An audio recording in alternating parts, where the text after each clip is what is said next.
देश भर में देखिए रिएक्शंस बीजेपी की तरफ से सामने आ रहे थे और उसी में कुछ लीडर्स की तरफ से इस तरीके की बातें कही गई जिसका विरोध कांग्रेसियों ने खुलकर किया है। राहुल गांधी को लेकर जिन शब्दों का इस्तेमाल किया गया उस पर कांग्रेस ने आपत्ति दर्ज कराई।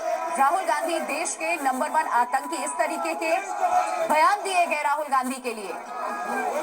नंबर 1 टेररिस्ट बताया गया था राहुल गांधी को। जुबानी लड़ाई या फिर धमकी, क्योंकि कांग्रेस ने इसे धमकी के तौर पर लिया। जो राहुल की जीत काटेगा उसे 11 लाख मिलेगा। ये संजय गायकवाड़ थे एमएलए महाराष्ट्र से, जिन्होंने ये बड़ी बात कही थी। तरविंदर मारवा नेता बीजेपी के, इन्होंने कहा था वही हाल होगा जो इंदिरा गांधी का हुआ था।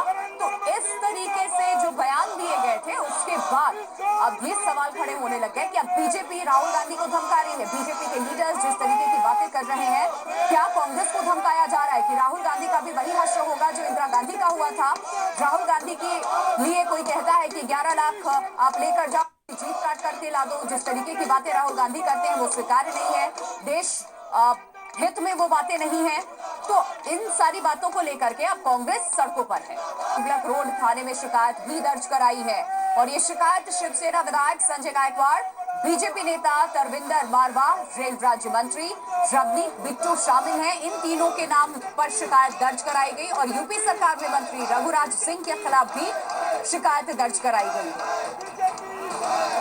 उनको पसंद नहीं आता, उसको ये खट से उसको कहते हैं कि ये आतंकवादी है, उसको आतंकवादी ब्रांड कर देते हैं। एक मंत्री भारत सरकार का, इसलिए उनको राहुल गांधी जी को आतंकवादी ब्रांड कर दे क्योंकि जो राहुल गांधी बोल रहे हैं वो उनको पसंद नहीं। तो ये कहाँ की राजनीति है। देश में मैं समझता हूँ कोई अगर पॉलिटिक्स में है तो कांग्रेस के प्रधान खड़गे साहब हैं।